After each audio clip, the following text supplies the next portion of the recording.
जिससे तुम हर रोज पूरी दुनिया को देखते हो वो है तुम्हारी आंखें। अब जरा सोचो, एक DSLR कैमरा सिर्फ 50 मेगापिक्सल का जो सिर्फ लाखों में आता है, तो फिर एक इंसानी आंख की कीमत कितनी होगी।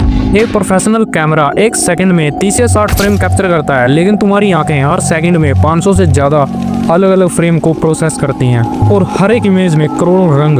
तुम्हारी आंखें 1 करोड़ से ज्यादा कलर शेड्स को पहचान सकती हैं और कैमरा सिर्फ RGB यानी कि सिर्फ 3 बेसिक कलर को पहचान सकता है। कैमरा जब फोकस करता है तो कुछ सेकंड का वक्त लेता है, लेकिन जब तुम्हारी आंखें बिना रुके बिना कोई टाइम लिए लाइव फोकस करती हैं, तुमने कभी नोटिस किया है तुम एक पल में दूर देखते हो और अगले ही पल पास की चीजों को देखते हो। आंखें बिना रुके शिफ्ट हो जाती हैं, यानी कि वो एक ही सेकंड में पास की चीजें देख सकती हैं और दूसरे ही सेकंड में दूर तक की चीजें देख सकती है। अब बात करते हैं प्रोसेसिंग की। एक DSLR को फोटो क्लिक करने के बाद कंप्यूटर में ट्रांसफर करना पड़ता है, लेकिन तुम्हारी आंखों का डेटा सीधा ब्रेन में जाता है और ब्रेन की स्पीड इतनी तेज है कि नासा के सुपर कंप्यूटर भी हार मान जाए। तुम्हारी आंखें और दिमाग मिलकर हर सेकंड 1 करोड़ बाइट से ज्यादा इंफॉर्मेशन को हैंडल कर सकते हैं। अब सवाल ये है, इतने जबरदस्त सिस्टम को चलाने के लिए कितनी बैटरी चाहिए?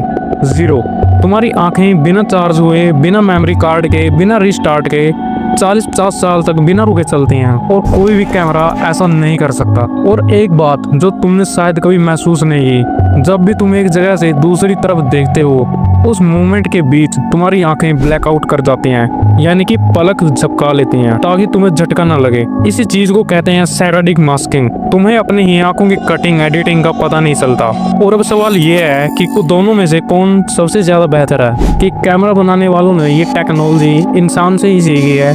हर लेंस, हर सेंसिंग टेक, हर AI सिस्टम कहीं ना कहीं तुम्हारी आंख की नकल है। तो अगली बार जब तुम कैमरे से फोटो लो, जरा आईने में झांक कर अपनी आंखों को देखना, शायद दुनिया का सबसे बेहतरीन कैमरा तुम्हारे चेहरे पर ही लगा है। वीडियो पसंद आए तो वीडियो को लाइक और चैनल को सब्सक्राइब कर देना।